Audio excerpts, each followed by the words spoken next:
Welcome to the Geekcentric podcast, where we urge you to listen carefully.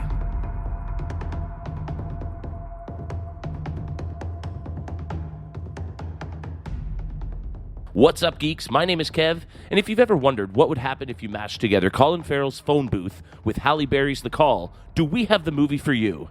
This week, we're sharing our quickfire review for Netflix's latest feature film, The Guilty. Special thanks to Netflix Canada for giving us early access to this movie so we could let you know what we thought and if you should check it out. This will be a spoiler-free discussion.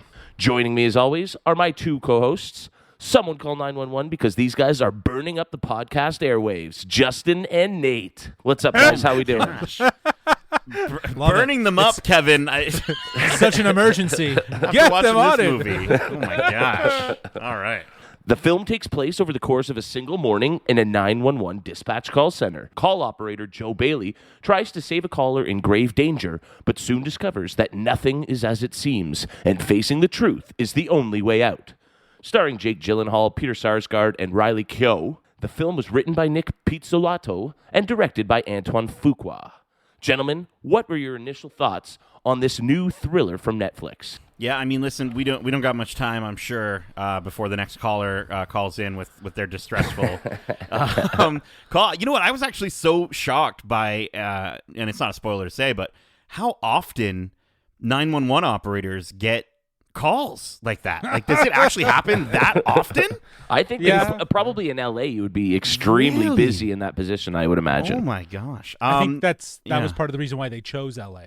Yeah. It was really because of that. Yeah, no, I guess I'm. This movie is based off of a Danish original, Gustav Moller directed film, and from what I've read about the original, I've watched the trailer for the original. If you are wanting to watch apparently the best version of this movie, watch that instead. If you're okay with the subtitles, definitely dive into it. You should be okay with the subtitles because apparently it's phenomenal. I enjoyed Jake Gyllenhaal in this movie. I think is really the big theme that I think we're probably all going to fall into is that was his performance is awesome. It's fantastic. And he's so engrossing throughout the entire movie. There were other aspects about it that didn't quite hit me, but my initial thoughts are: if you like to watch Jake Gyllenhaal, you'll enjoy this movie. This is the movie for you because it's basically just him for 90 minutes. Right? I mean, I did find it fun that trying to identify some of the callers early on in the movie. That was kind of neat. Some of the little cameos that they had in there, and those interactions were certainly a lot of fun. Yeah, I think we got a bit of there's like a Paul Dano at one point. Bill Burr was very, very recognizable. Yes. Yeah. I thought he was just Bill Burr calling. I didn't think he was playing a character. I think he just plays himself, to be honest with you. I could see that, yeah. Yeah. I think one of the things for me that helped make this film work to the extent that it did is its short running time. I don't think that it stretches the premise too thin or for too long. I think we get just long enough so that it can still work to whatever level of success one might deem it to have worked. Yeah, I don't think that this was a successful narrative film. I think this was a successful performance. This was a film carried by Jake Gyllenhaal's performance, his intensity, his I guess you could say like his anxiety that he just bled through the screen, and just his desire to want to try to prove something. Jake Gyllenhaal is a fantastic actor, and he's proven that time and time again in all of the work that he's done. And I think that from this movie, he is the highlight in an otherwise predictable story. I just I don't know what they could have done to make this movie better from a narrative standpoint. But Gyllenhaal acts his heart out in this movie, and there's a commitment there. Yeah. And I was really interested in aspects and learning more of his character as the story goes on, but it doesn't really amount to anything. I don't think they focus enough on that. I think they carry it through, they thread it thinly throughout the entire film, and I didn't find the payoff for that whole aspect of his character to be worth it. I will say, when we're talking about performances, the people on the phone, Peter Sarsgaard, Riley Keough, I thought they, I didn't quite get as much from them. I felt like, and Justin, we were talking off air about a video game that I recently played called 12 Minutes. And I just kind of felt very video, and nothing against video game voice actors. Like, we were just, even before this podcast, we were getting so hyped about seeing some new stuff about the new Last of Us show, and we were talking about the game and things like that. And obviously you can have phenomenal performances in video games. It's not what I'm saying, but like, if you've played some sort of, Ubisoft games where some of the performances, some of the voice acting might feel a little bit phoned in at times, it literally did feel like it was phoned in. And I don't mean to put a pun there. Like, it did feel like they weren't performing off of Jake Gyllenhaal. Well, they were phoned in. They were actually phoned in. Oh, okay. Apparently. Oh, on okay. Set. So there was a lot of discussion about how to basically get Jake Gyllenhaal to feed off of them. Yeah. So I don't know if they went with the recordings that they actually did with those characters in that moment with Jake Gyllenhaal or not. If they did, maybe it wasn't necessarily the best take of everyone, but I thought that was really interesting. Like, again, outside of just a very lackluster story, there's some other things that are fairly interesting about how this movie came to be. Having done this movie in 11 days, right? During the pandemic, they wanted to originally do it in 5 days, but they realized that was far too. That would have been a bit too much to sort of squeeze in, I think. But I do like that they gave themselves that short window in order to sort of give themselves the same kind of pressure and time crunch that the character is facing. So, and I think if you can look past some of the unrealistic elements of everything going on, it made for kind of a suspenseful hour and a half. Yeah, I mean, I was engaged in what was going on, whether it was realistic or not. Yeah, I totally agree with you. I was very much engaged. I just think, though, that, like, the fire really doesn't have much to do with anything. It's there to put in the setting and to put in some of the reasoning why some of the characters couldn't do what they need to do throughout the film, right? Without spoiling anything. Yeah, exactly. Yeah. It's a plot device, exactly. But at the end of the day, what was the point, right? Like, other than just to be a commentary. I do want to just shout out Maz Makani, who did the cinematography for this movie, which, again, you put a movie in what is it? It takes place in like a room and a half, and centered around one person. I thought it was really interesting the way that they were able to have a good balance of shaky cam and shots through monitors of computers at times. But I thought the most powerful aspect of the movie was the use of lighting. So, he's a 911 operator, and so when he's on a call, there's this red light that turns on to let everyone else around him know that he's currently on a call, and then it goes off when the call is hung up. And they use that to a really, really good effect to really drive home, the intensity we were talking about of Gyllenhaal's face in certain moments in the red, and then all of a sudden the call goes cold and the scene goes cold. And I thought that was actually a really cool way that they implemented that. So I, shout out for that, for sure, for using what you could in the 2 rooms or 1.5 rooms. Sort of limited space, right? Yeah. Was there anything that didn't work for you? Yeah, like I was saying, the narrative is overly predictable.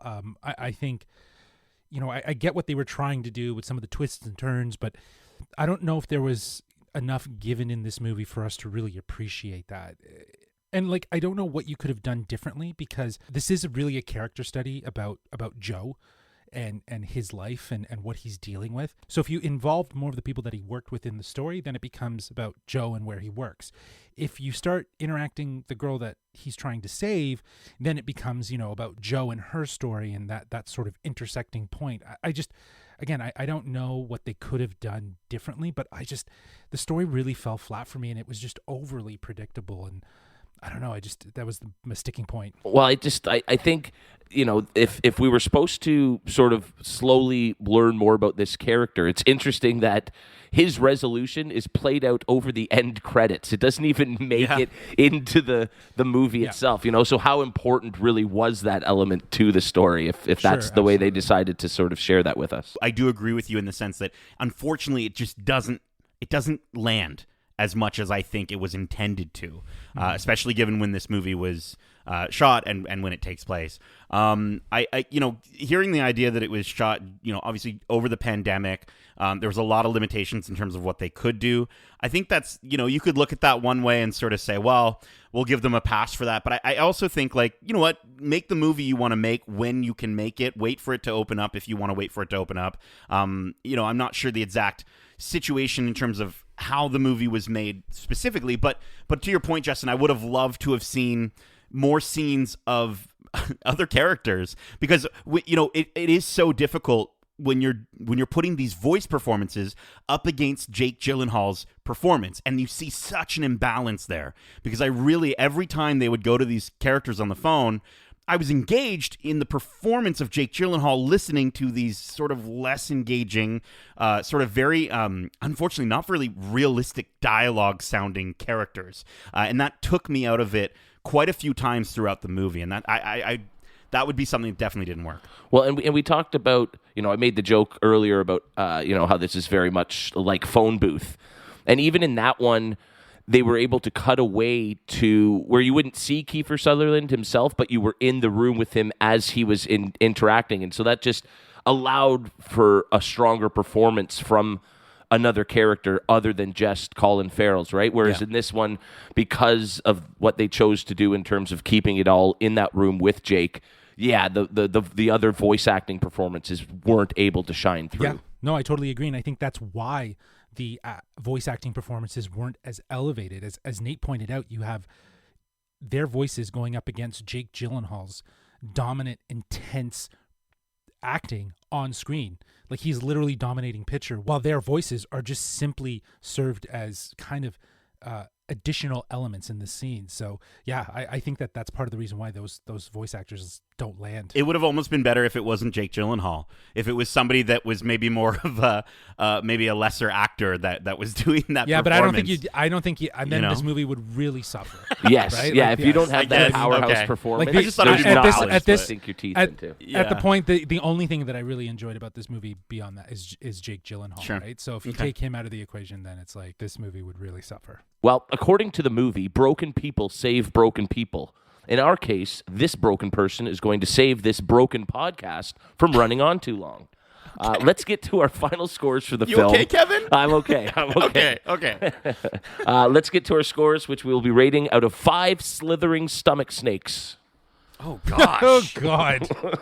Yeah, again, it's an engrossing performance in a movie that I feel could have maybe been better adapted for the West as a podcast or video game.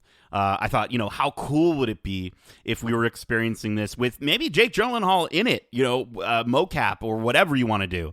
In a video game, I thought would be such a more unique way of telling the story. What would you do in the video game? You would answer phone calls. Like, Kevin, there's been games about people accepting paperwork at the border before that have been really engaging and really interesting, and you have to decide who's allowed through and things like that. So I think they could have pulled it off for sure with this setting, and I do think that the setting is very interesting. Don't get me wrong. I thought, again, like getting to see 911 operators, if this is really what happens, obviously maybe not as intense, but I just thought it was super cool to see that. But I do think that might have been a better way to adapt this, like an audio broadcast or something along the same lines. I like that idea a lot. I think it would have been maybe a more subtle way than just a complete exact copy. Jake Gyllenhaal carries the movie from a performance standpoint where, again, the actors on the phone and the dialogue written for them feels unrealistic. But yeah, I mean, ultimately, I was whelmed by this movie. I wasn't upset with it. I didn't walk away being like, that was a waste of time. I don't think it'll stay with me. So I'm going to give it 3 out of 5 slithering stomach snakes. Nice. Just how about yourself? Yeah, well, Nate said it best. This is a movie carried by Jake Gyllenhaal, and this is a movie that Jake Gyllenhaal chose to make, and it shows. He has such commitment and such presence on the screen. He really does carry this movie in a otherwise very predictable narrative. I do appreciate what they were trying to do. It's just that there wasn't enough in terms of really developing the impact of the story. I loved everything that about just staying focused on this character and it being very much a character study. It felt very Birdman, very frantic, and you feel his tension and you feel his anxiety, but it doesn't really go anywhere. Whereas at least with Birdman, it left you with optimism and a little bit of ambiguity. I don't know. It really didn't do what I thought it could do in terms of a narrative. So if you're going to check it out, just know that you're not really going to enjoy the story, but Jake Gyllenhaal is definitely the highlight. He is an actor that deserves to win an Oscar at some point. And for that reason, I'm going to give it also a 3 out of 5 slithering stomach snakes. Yeah, I'm right there with you guys. It's all about Jake in this one. It's great for his resume, to show off what he can do. Not that we haven't known that already for years, but you're not going to get much out of this other than that. You're not going to take anything away. Like a bad phone call with a relative you don't like to talk to very much. As soon as it's over, you're going to forget about it, I think. Shoot. But that being said, if you're into the sort of thriller suspense genre, this is a fine way to spend an hour and a half. Yeah, it's short. It's digestible. It's mercifully right? short. Yeah, it was quick and easy, and so again, it didn't stay on Overstay the premise. Yes, exactly. And so that works for it as well. I'm going to give this one a 3.1 out of 5 slithering stomach snakes. Now, the film has a limited theatrical run that started back on September 24th before making its debut on Netflix on October 1st. Would you recommend seeing it in theaters, or would you have people wait until it's on Netflix for free? I'd say Netflix. 100%. I don't think this one needs a theatrical viewing.